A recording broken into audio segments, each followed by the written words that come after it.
Welcome to Healthy Happy Hour. I am your host, your mad scientist, Jim. I got the clear photo here on Instagram. I've got the darkness on Facebook and YouTube, but is what it is. Some very, very fun and exciting things going on.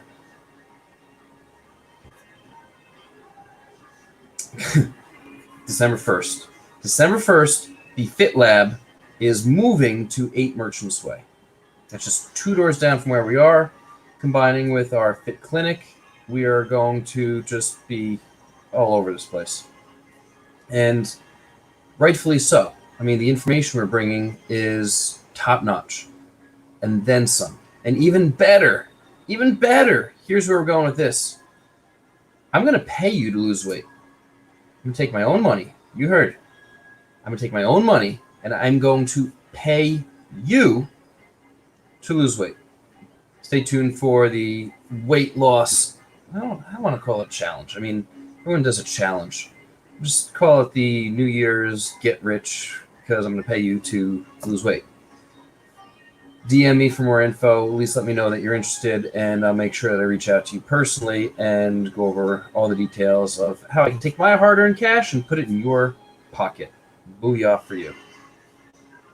So tonight, I wanted to discuss a little bit with you some personal matters while Beauty Brains Braun herself is home making food.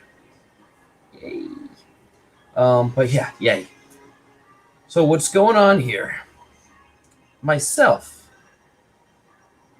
I love to eat. I don't know about you, but I personally love to eat. You'd never know that as a little kid, I would eat the entire thing of Twinkies, cookies. I mean, it wasn't like I could have a cookie.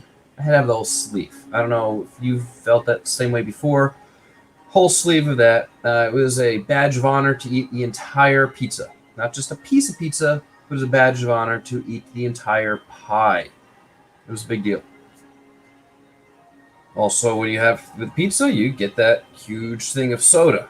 So I have a huge thing of soda, huge thing of pizza, then go and eat the whole thing of Chips Ahoy. That's what I did.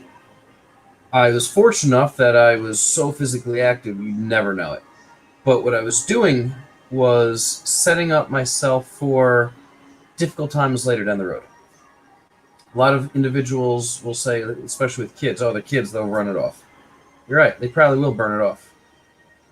But what about when they get to be 20 or 30 or 40? When they sit around all day and do nothing and they're still consuming the amounts of food that they ate back in the day. These are problems. Who does the grocery shopping at home? You do, right? You're in control of what you buy. When you have kids, you're in control of what's in the house for them to eat. Now, there's a ton of diets and a ton of fads out there, and geez, we got the Keto Project movie. It's going to expose all of these diets and fads and trends and what works and what doesn't work. But you know what? One size does not fit all, and one is not right. You know, a lot of people say, hey, just go keto. All right, do you have the right genetics for it? Do you methylate? I mean, all these things come into play when it comes to what you should eat and how you should eat it. And through my struggles before, and I'll tell you why they're my struggles, because I still love to eat. You know, I will go home tonight probably and have, no joke, 5 pounds of beef. Delicious. I haven't eaten all day, and so therefore I can. But what if I ate the 5 pounds of beef, and earlier today I had, I don't know, give me something good here. Any suggestions? A whole pizza. That's what I used to eat, right? And I had that. And then say I had breakfast and a big stack of pancakes. What if I did that too? Before you know it, it's overeating. Now we're coming up to a holiday of thanks. We're supposed to be giving thanks, but let's face it, we gorge. Do you need to gain all that weight? Do you need to eat all the pies? You know what? If you're going to eat all the pies, so be it. But what are you doing leading up to it? One little run in the morning is not going to do it. How about the day before, being physically active and not eating nearly as much? The days afterward, do you still need to keep on consuming all the leftovers again and again and again and again? Because this is a lifestyle. This is a habit. And this is what people have done for centuries to create these habits with themselves, and now they look down at themselves and say, oh crap, I'm a piece of crap.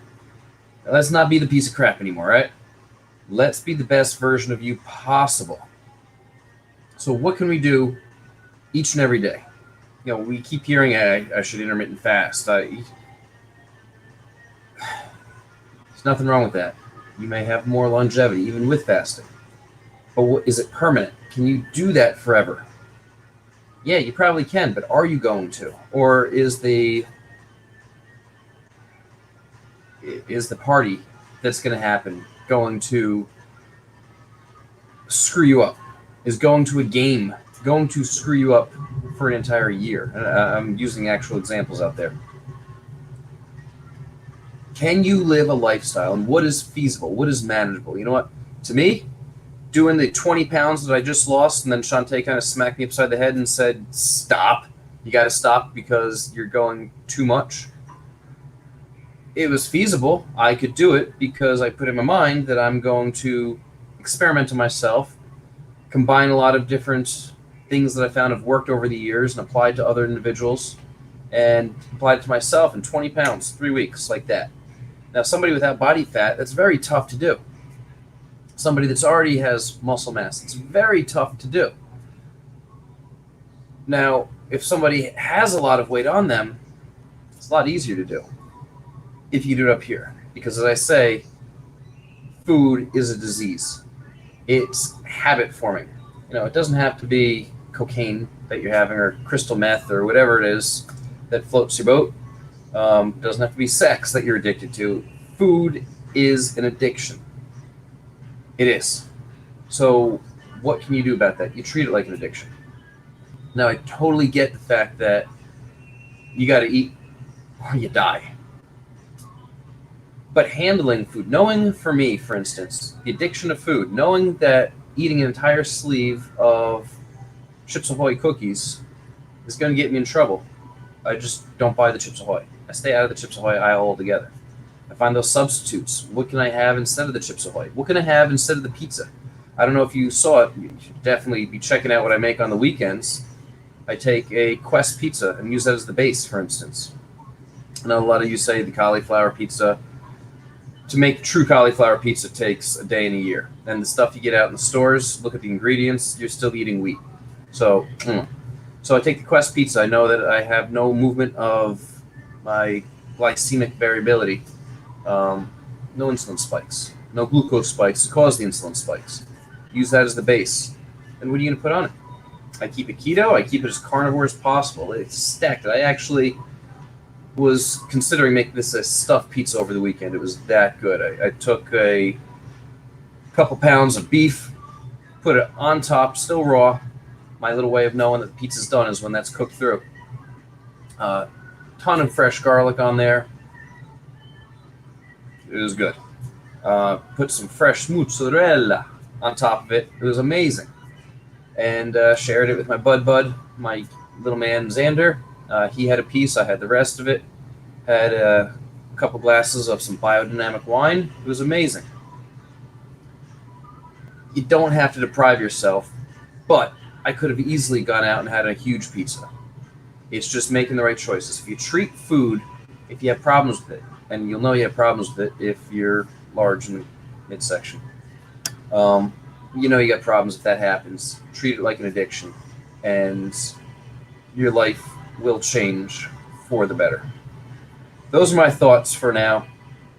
I'm going to get way, way more into a lot more science. Once we get to the new location, I've built a little podcast studio.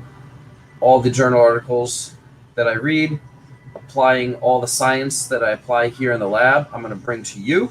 The lighting is going to be amazing, and we're going to have a really good time. You think that some of the gurus out there are bringing you some amazing stuff? They are. I'm going to bring you just that one notch above, and I look forward to doing that. It's going to be an amazing time. So have an amazing time on Thanksgiving. If you're going to have a mimosa in the morning, remember what we did on Mother's Day. I took the Orange Sunset essential amino acids. I used that as the base, add a little bit of bubbles to it, used the Fit Vine sparkling. It was good.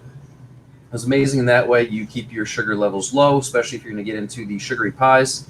I'm hoping Beauty Brains Brawn will post her pies recipes for you. I'm going to be using the Keto Sweet, which the main ingredient, let's face it, it's allulose.